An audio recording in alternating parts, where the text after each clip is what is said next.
हरि ओम मित्रों, आत्म साक्षात्कार या आत्मज्ञान, जिसे इंग्लिश में सेल्फ रियलाइजेशन कहते हैं, यह अध्यात्म की ऊंची स्थिति है। यह एक ऐसा अनुभव है जिसमें मानव ईश्वर, जीव, माया, ब्रह्म और ब्रह्मांड के बहुत सारे रहस्यों से अवगत होता है।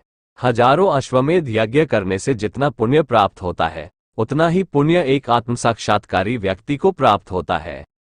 पिछली वीडियो में मैंने बताया था कि मेरे जीवन में आत्मा साक्षात्कार की घटना कैसे घटी। यह मैं आपको यथावत बिना किसी बनावट के अपनी आध्यात्मिक आत्मकथा के रूप में बताऊंगा।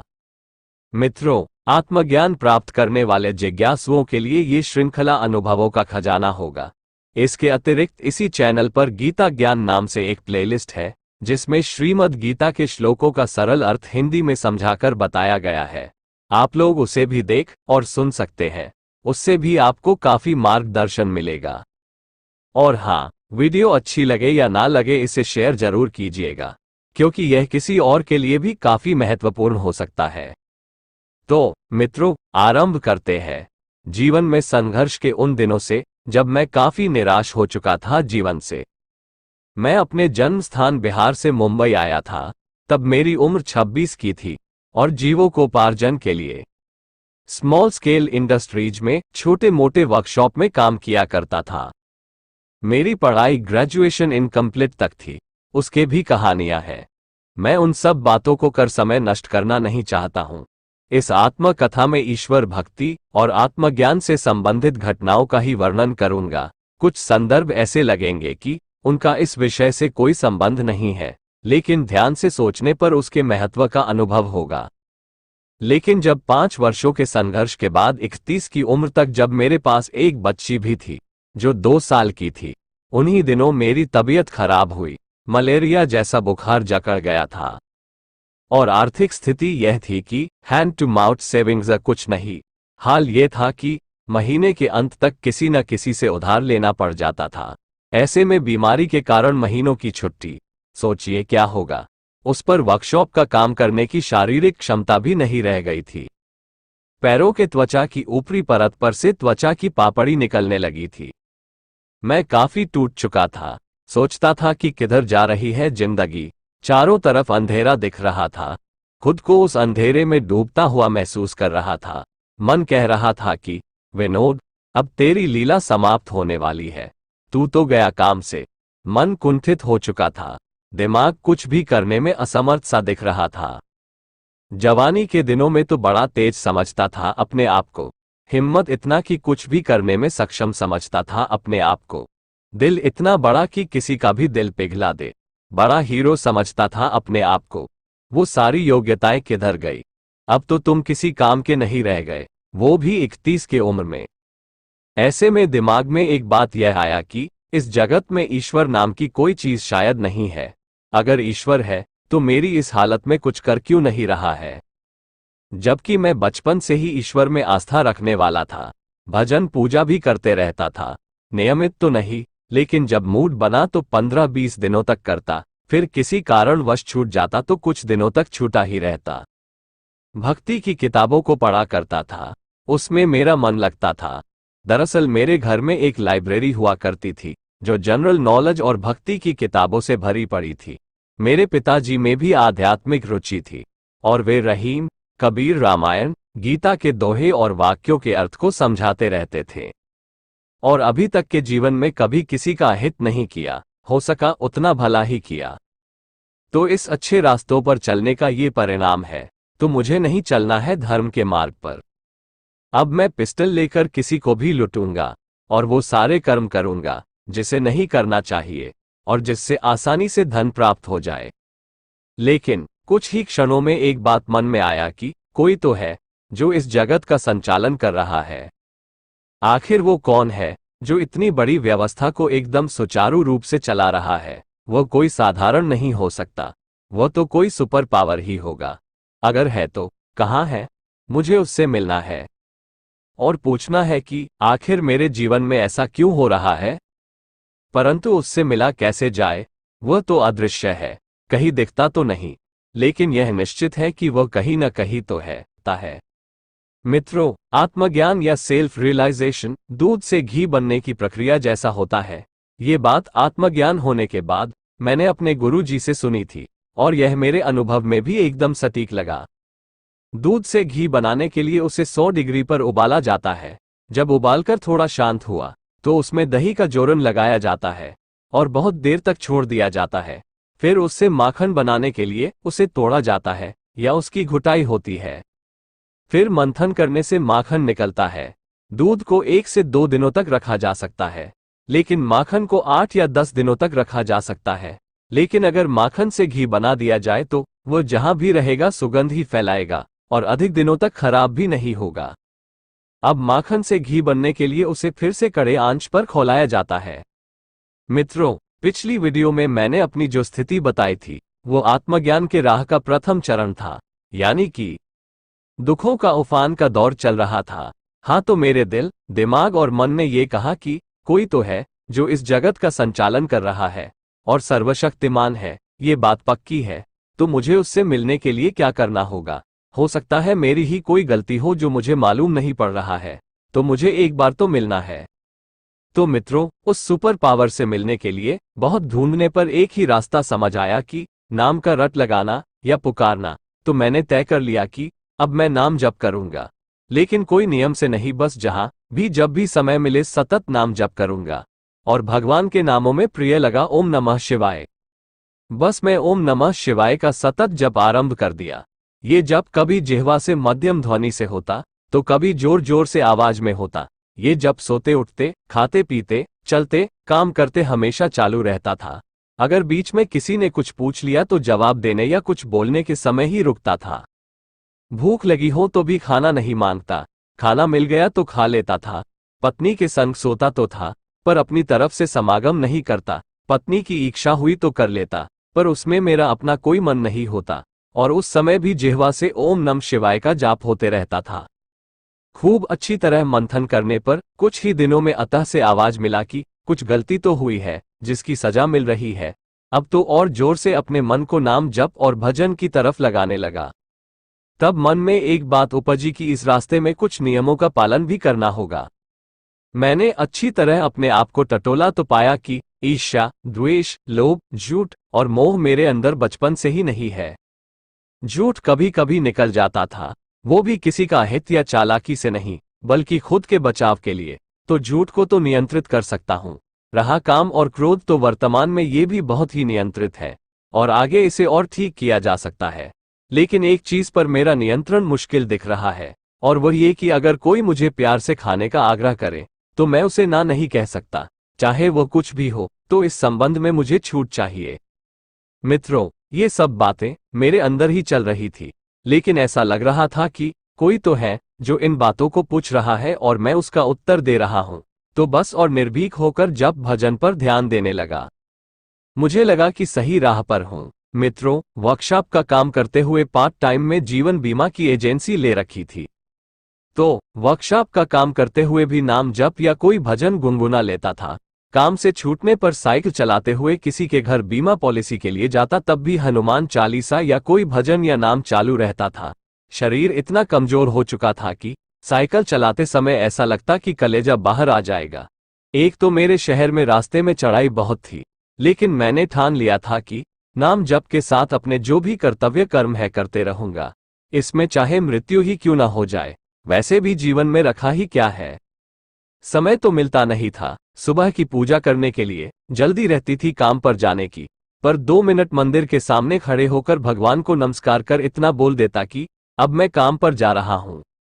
पहले जब कभी नाश्ता या टिफिन में देर होता था तो पत्नी से कहा सुनी हो जाया करता था, लेकिन अब नाश्ता मिले या न मिले, टिफिन भले ही न मिले, मैं समय से घर से निकल जाता।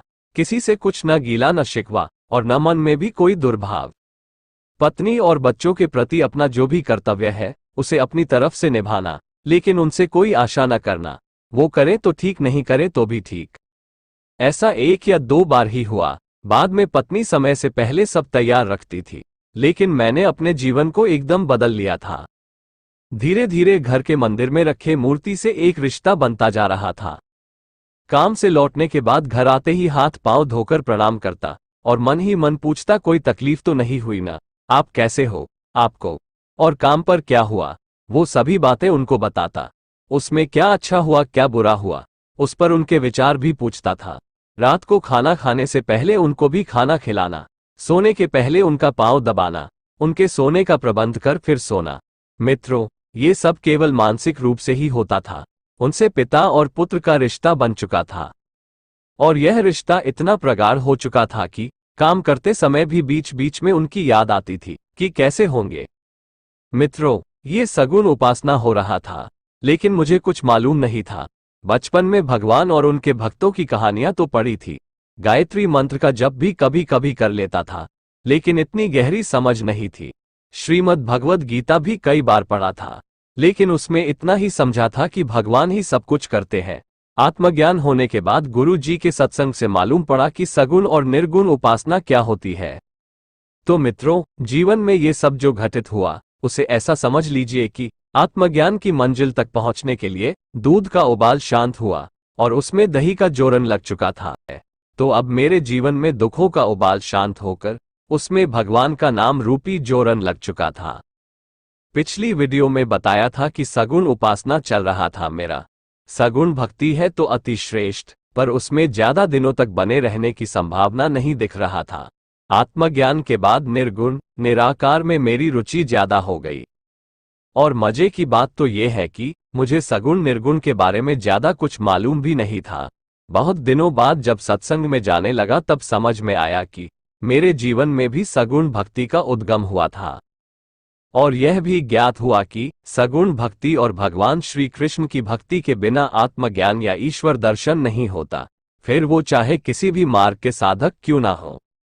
श्रीमद् गीता में भगवान कृष्ण कहते हैं कि वैसे सगुण और निर्गुण दोनों ही भक्त मुझे प्रिय है, परंतु सगुण भक्ति के वश में होकर उनके द्वारा अर्पित वस्तुओं और पदार्थों को मैं स्वयं प्रकट होकर ग्रहण करता हूँ।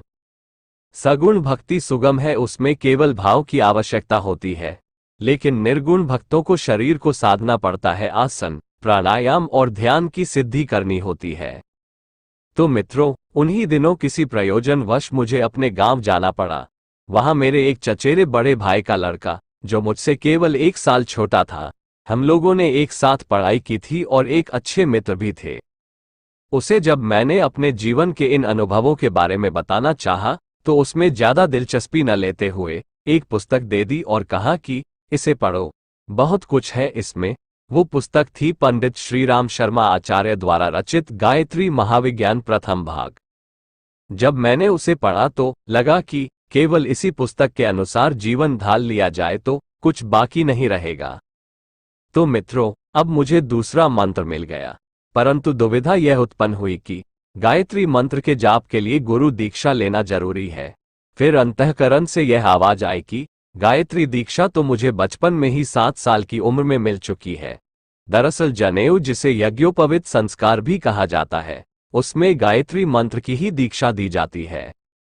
और गुरु के रूप में तो हनुमान जी, साईं बाबा, आचार्य श्रीराम शर्मा को मन में स्थापित कर लिया। और अब तो निर्भीक होकर कभी ओम नमः शिवाय, कभी गायत्री मंत्र और कभी हनुमान चालीसा का जाप आरंभ कर दिया। न कोई माला, न कोई आसनी, न दिन और न रात, और न ही कोई नियम, बस सतत जप या पाठ, एक क्षण भी खाली नहीं जाने देता। सांसारिक काम करते हुए भी ये सब चालू रहता। कोई बड़ा व्यवधान उत्पन्न होने पर जैसे ही उससे निकलता फिर शुरू हो जाता। जाप करने में पहले तो आवाज होती थी, कुछ दिनों में आवाज नहीं होती लेकिन होठ हिलते थे। कुछ और दिनों बाद न तो आवाज और न ही होठों का हिलना, बस अंदर ही अंदर जाप चालू रहने लगा, और यह किसी भी अवस्था में चलते रहता था। गायत्री महाविज्ञान पुस्तक हमेशा पढ़ते रहता और उस अनुसार करने की कोशिश करता। बहुत कुछ जो उसमें नियम बताए गए थे उनका पालन नहीं भी कर पाता, लेकिन भगवान से मिलने की तीव्र इच्छा और उनसे अनन्य प्रेम के साथ ये सब चल रहा था। इन सबके बीच जिस किराए के कमरे में हम लोग रहते थे उसे खाली करना पड़ा। तो पहचान के एक महाशय ने सलाह दी कि एक जगह कच्चा कमरा है, कम बजट में हो जाएगा, उसे ले लो, बार बार भटकना नहीं पड़ेगा। पहले वाले कमरे का डिपॉजिट और कुछ कर्ज लेकर वह झोपड़ी ले लिया, लेकिन कुछ ही दिनों बाद वर्कशॉप की नौकरी छूट गई। परंतु अब मुझे समय मिलने लगा। अब मैं सुबह बैठकर पूजा करने लगा, घर के मंदिर में दीपक जलाकर सुखासन में मंदिर के सामने जो बिस्तर होता था उस पर ही तकिया का टेक लगाकर बैठ जाता था। दुर्गा सप्तशती का कवच पाठ, हनुमान चालीसा और रुद्राष्टक का पाठ करने के बाद, ओम नमः शिवाय मंत्र का मानसिक जाप करने के बाद अपने आप ही गायत्री मंत्र का जाप होने लगता था और जाप करते करते प्राणायाम और ध्यान भी होने लगा था।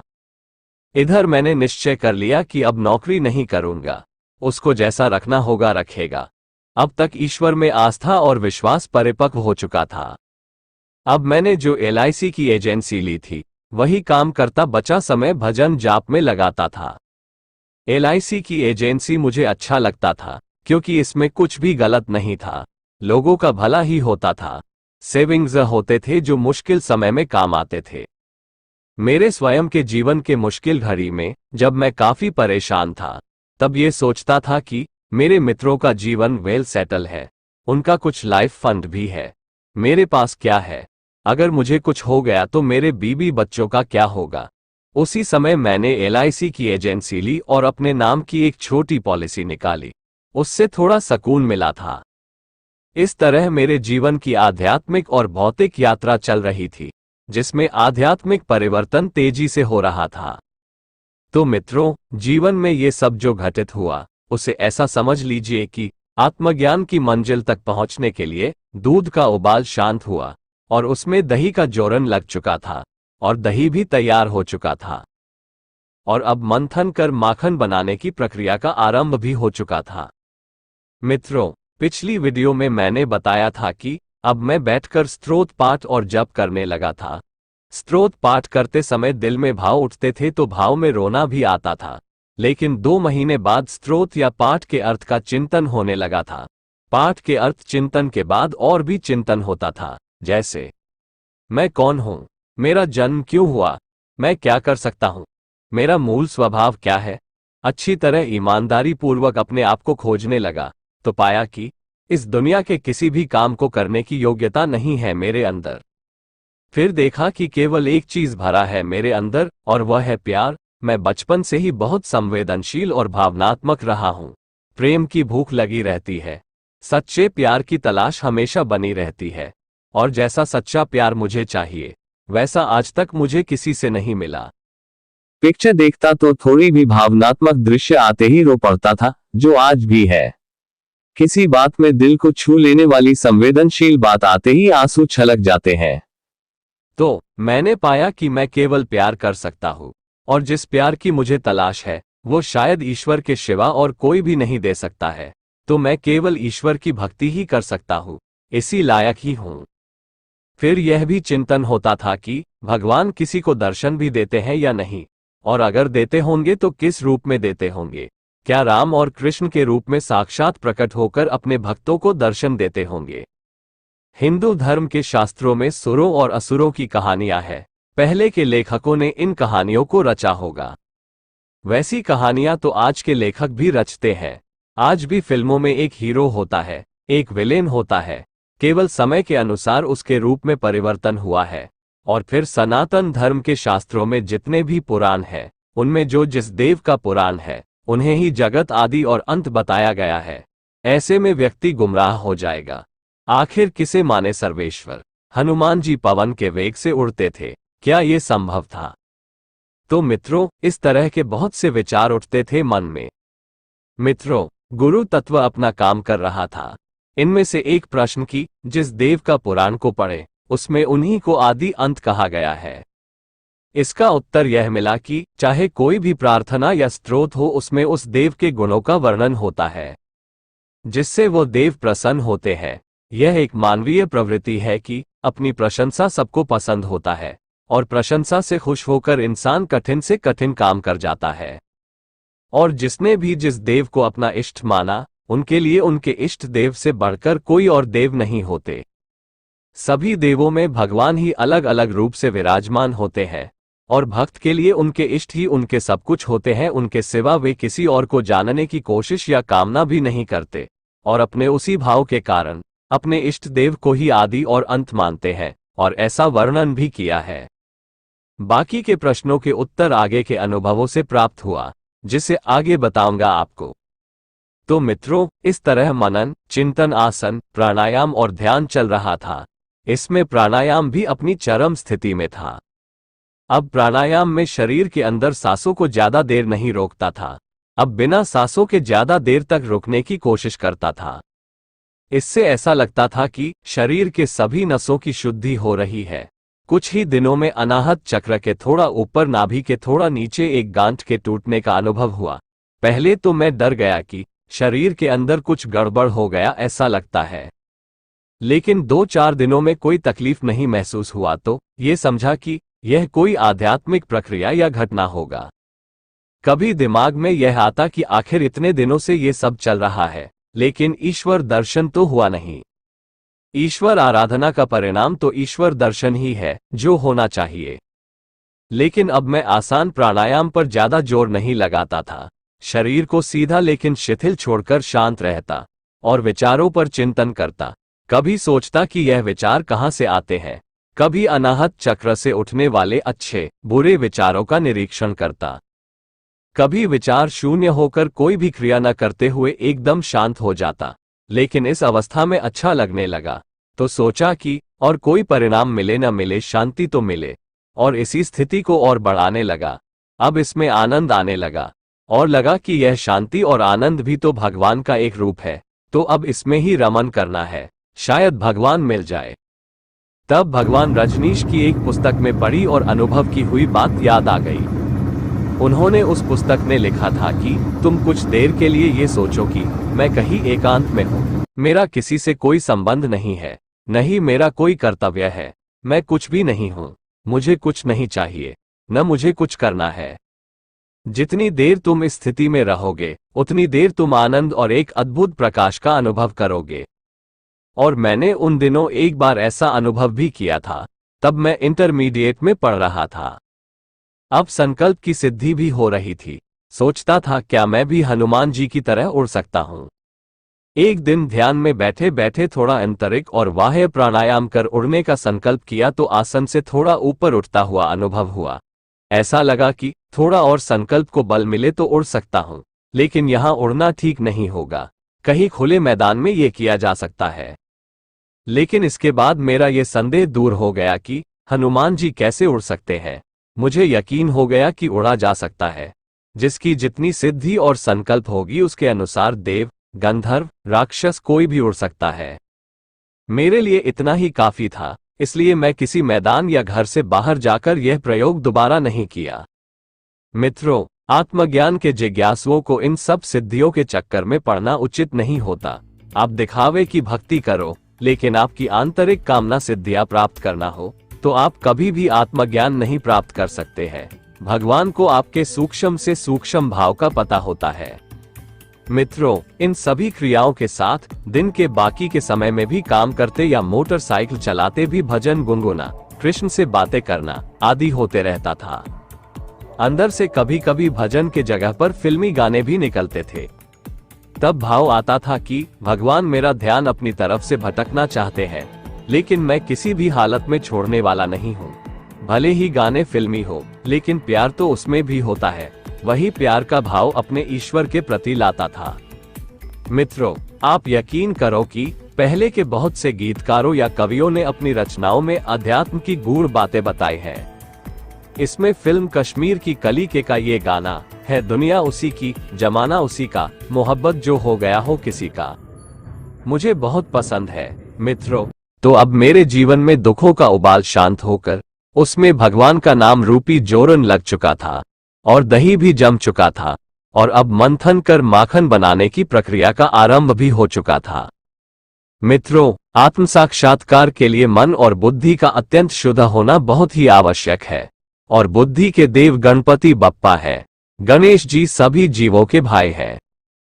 तीसरी या चौथी के संस्कृत के पुस्तक में भी एक श्लोक में ये बात कही गई थी कि विदेश जाने पर जहां अपना कोई न हो तो अपनी बुद्धि ही भाई के रूप में काम करता है। वैसे भी जन्म और मृत्यु का विभाग भगवान शिव ही संचालित करते हैं, तथा शिव और शक्ति सभी जीवों में विराजमान रहते हैं। इस तरह भगवान शिव इस जगत के सभी जीवों के जन्मदाता पिता है, और भगवान नारायण सभी के पालक पिता है। तथा ब्रह्मा जी सभी के लिए विधान रचने वाले पिता हैं। इस तरह भी शिवपुत्र गणेश सभी के भाई हैं, इसीलिए इन्हें बप्पा भी कहा जाता है। और गणपति बप्पा की असीम कृपा से ही बुद्धि की इतनी शुद्धि होती है कि आत्मज्ञान हो जाए। इस प्रक्रिया में बप्पा यानी कि भगवान गणेश का उच्चतम आशीर्वाद होता है। जब मैं सत्संग में जाने लगा तो गुरु जी द्वारा मालूम पड़ा कि सूर्य नारायण, समर्थ सद्गुरु, गणपति बप्पा, गायत्री मंत्र, हनुमान जी, भगवान कृष्ण, भगवान शिव और माता जगदम्बा की भक्ति से आत्मज्ञान प्राप्त हो सकता है। मतलब साधक किसी और देव की साधना कर आत्मज्ञान नहीं प्राप्त कर सकता, उसे उस देव की पूजा का के फलस्वरूप कुछ सांसारिक वस्तुएं मिल सकती है। तो जैसा कि मैंने पहले बताया था कि दुर्गा कवच और हनुमान चालीसा का पाठ हमेशा चालू ही रहता था। एक बार मेरे भतीजे ने पूछा था कि हनुमान चालीसा का 100 बार पाठ करने से क्या होता है। उस समय मुझे आत्मज्ञान ही चुका था। मैंने उसे बताया कि मैं तो कभी गिना भी नहीं, लेकिन 100 बार तो कभी नहीं किया होगा। दिल और भाव से केवल 7 बार भी हो जाए तो कृपा हो जाती है।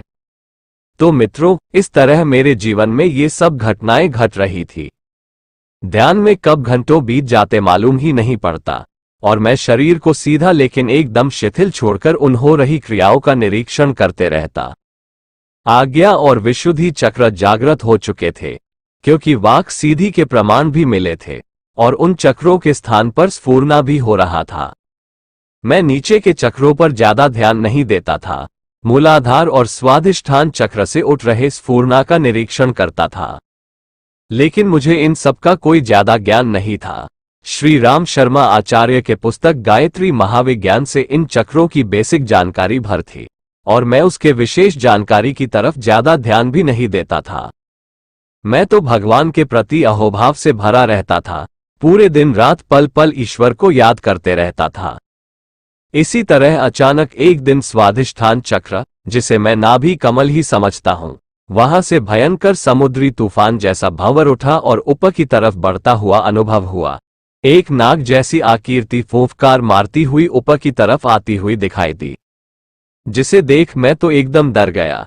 ऐसा लगा कि कुछ गलती हो गई है, इसलिए माता कुपित होकर दंड देने के लिए ये रूप धारण कर ली है। इतना तो मालूम था कि कुंडलिनी शक्ति में मात्र शक्ति का ही निवास होता है। जैसा कि पढ़ा और सुना था कि कुंडलिनी जागृत करने के चक्कर में कई लोगों की मृत्यु हो गई, कई लोग पागल होकर घूम रहे हैं, कई लोग अर्ध विक्षिप्त की अवस्था में चले गए। लेकिन धन्य है ईश्वर और गुरु तत्व, जिन्होंने हिम्मत दिया उस दृश्य और घटना को सहन करने की। फिर मुझे महसूस हुआ कि अनाहत चक्र जो सीने के मध्य स्थित होता है, वहां पहुंचकर उस तूफान का वेग थोड़ा कम हुआ और फिर धीरे धीरे शांत हो गया। बाद में कुछ दिनों बदहवास सा रहा। मुझे याद है कि उन्हीं दिनों एक बार कपड़ा बदलने के क्रम में बिना कपड़ा लपेटे ही अंदर पेंट खोल दिया था। संयोग से वहां उस समय पत्नी के अलावे और कोई नहीं था, लेकिन तुरंत ही सुध आ गया था। उसी तरह कुछ दिनों कुछ सही सुध ही नहीं रहा था। 3-4 दिनों बाद तो अद्भुत आनंद में रहने लगा, अपने अंदर ही आनंद में मस्त रहता था। शरीर एकदम हल्का, मन और बुद्धि एकदम निर्मल हो गया था। संकल्प अति शुद्ध और शक्तिशाली हो चुका था। मित्रों, ये बाद में समझ आया कि मेरी कुंडलिनी शक्ति जागृत हो चुकी है। आज्ञा चक्र से शुरू होकर अनाहत चक्र तक पुरुष शक्ति की प्रबलता होती है, और नीचे के चक्रों में प्रकृति की प्रबलता होती है। हर जीव की अलग अलग प्रकृति होती है। वही प्रकृति महामाया है, वही आदि शक्ति जगदम्बा है, और वही कुंडलिनी शक्ति है। दरअसल यह आत्मा ज्ञान, प्रकृति और पुरुष का मिलन है। इस मिलन के बाद व्यक्ति की सारी शक्तियां सहस्रार चक्र में स्थित हो जाती है। इस मिलन के बाद प्रकृति के सारे रहस्यों का राज खुल जाता है। कुंडलिनी शक्ति के 7 ताले खुल जाते हैं, और अकूत ईश्वरीय खजाना प्राप्त हो जाता है, जिससे कई सिद्धियां प्राप्त हो जाती है। थोड़ा सा मन को शांत कर ध्यान लगाएं तो आप भविष्य की घटनाओं को जान सकते हैं। आप दूर स्थित अपने रिश्तेदारों की स्थिति को जान सकते हैं। आपके सामने आए व्यक्ति के असली स्वरूप को जान सकते हैं। इसके अतिरिक्त और भी कई सिद्धियां प्राप्त होती है। हमारे बिहार में छठ पूजा की बड़ी महत्ता है। मैंने अपनी कई वीडियो में छठ पूजा का तात्विक विश्लेषण किया है। छठ पूजा भी प्रकृति और पुरुष के मिलन का पर्व है। प्रकृति यानी जल में खड़े होकर पुरुष यानी भगवान नारायण को अर्पण करना, फिर भजन पूजन के साथ रात्रि जागरण करना। वह रात्रि किसी साधक के लिए आत्मज्ञान की रात्रि भी हो सकता है, अगर पहले से भक्ति किया गया हो तो। इस आध्यात्मिक घटना का वर्णन शब्दों में कर पाना मुश्किल है। इसको तो केवल अनुभव से ही सही समझा जा सकता है। यही ईश्वर दर्शन भी है। उस आनंद स्वरूप, प्रकाश स्वरूप, सत्य स्वरूप, सच्चिदानंद ईश्वर का अपने अंदर ही दर्शन करना ही ईश्वर दर्शन है। यह एक अभूतपूर्व आध्यात्मिक घटना है जो किसी किसी को ही प्राप्त होता है, लेकिन मानव जन्म इस अनुभव को प्राप्त करने का एकमात्र अवसर है। मेरे गुरु जी कहते थे कि आत्मज्ञान कठिन से कठिन है और आसान से आसान भी है। कई जन्मों के संचित पुण्यों से यह आसानी से भी हो सकता है। कामना पूर्ति की सिद्धि हो चुकी थी। जो भी कामना हो तुरंत सामने प्रकट हो जाता था। एक दिन जब ध्यान में बैठा तो प्रश्न आया कि सांसारिक वस्तुएं चाहिए या ईश्वर का प्यार। तब मेरा उत्तर था, मेरा प्यार बेकार नहीं होगा। मैं इन सांसारिक वस्तुओं के लिए ईश्वर का प्यार नहीं बेचूंगा। और मेरे मृत्यु के बाद मेरे पीछे संपत्ति जीरो रहना चाहिए और मेरे जीते जी मेरे जीवन में कोई चमत्कार नहीं चाहिए। चमत्कार होगा तो लोग आएंगे, गुट बनेगा, अहंकार बढ़ेगा, ईश्वर आराधना से वंचित होंगे।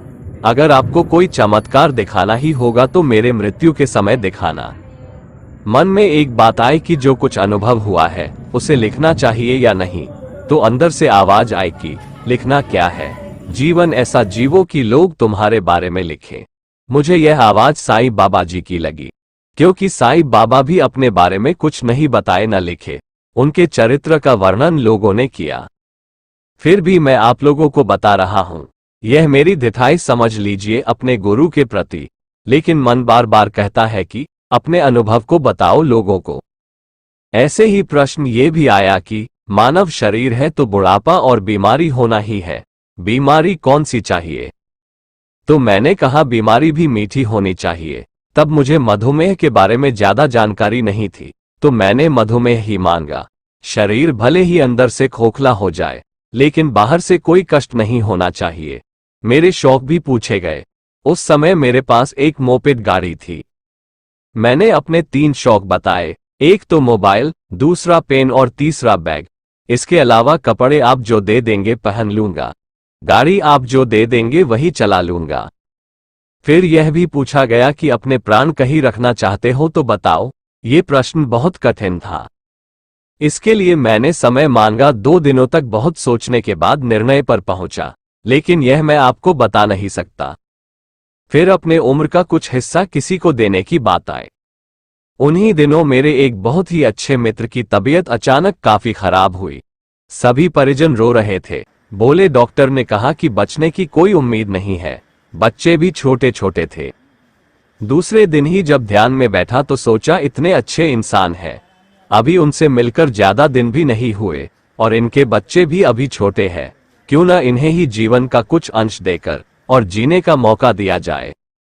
तो मैंने ईश्वर से प्रार्थना की इनको कुछ और जीवन दान दिया जाए।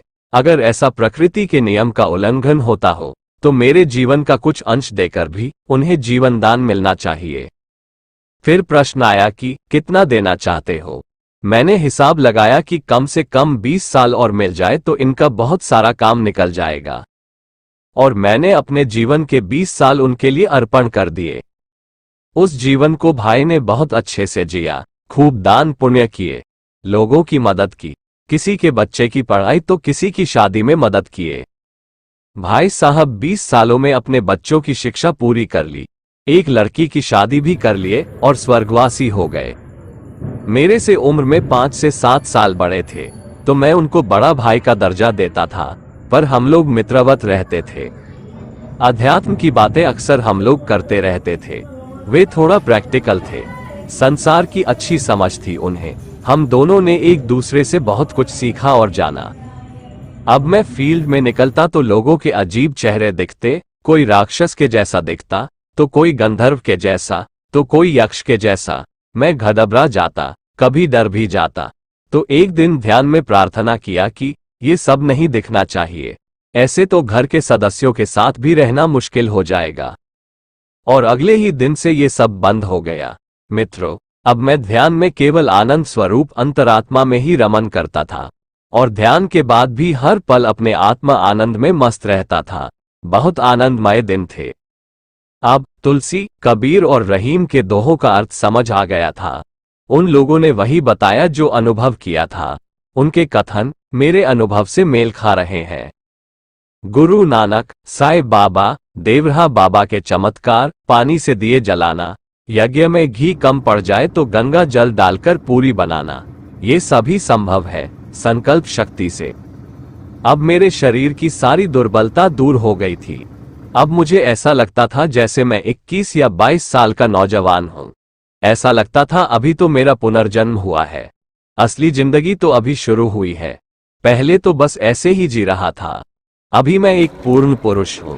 तब याद आता था एक कपड़े के कंपनी का ad, now I am a complete man. संकल्प इतना सिद्ध हो चुका था कि अगर अभी चाहूं तो शरीर से प्राण को निकालकर ईश्वर धाम जा सकता हूं। अब दुविधा ये थी कि जीवन लीला यहीं समाप्त कर दो या जीवन में और क्या होगा उसका अनुभव लेने के लिए जिंदा रहूं। इस असमंजस का हल अपनी पत्नी के हाथों सौंप दिया। उनसे मैंने कहा कि मेरी स्थिति ऐसी है कि इस स्थिति में मैं संसार में ज्यादा दिनों तक नहीं रह सकता। अगर तुम्हें मेरा रुकना पसंद हो तो कुछ ऐसा खिला देना जो नहीं खाने योग्य हो। कुछ ही दिनों बाद गांव में एक नजदीकी रिश्तेदार मतलब मेरी शाली के लड़के के जनेऊ में जाने का आग्रह आया। वो भी आग्रह काफी तीव्र और बंधन वाला था। ऐसी स्थिति में मुझे कहीं भी जाने का थोड़ा भी मन नहीं था, फिर भी जाना पड़ा। हमारे यहाँ कोई यज्ञ होने के 2 दिनों बाद मछली का भोज होता है, तो वहाँ सब लोगों का मछली खाने का आग्रह भी इतना तीव्र था कि नहीं चाहते हुए भी थोड़ी सी जुबान पर रख लिया था। मित्रों, उसके आगे की कहानी में बहुत कुछ सीखने और समझने के लिए है, जो मैं आपको अगली वीडियो में बताऊंगा। तब तक आप यहाँ तक के कहानी पर मनन करें और बताएं कि क्या आपके जीवन में भी कभी ऐसी स्थिति उत्पन्न हुई है या नहीं। इस श्रृंखला की पूरी वीडियो देखने और सुनने के लिए चैनल को सब्सक्राइब कर बेल आइकॉन प्रेस कर ऑल को सेलेक्ट जरूर कर लें। धन्यवाद। शुभमस्तु।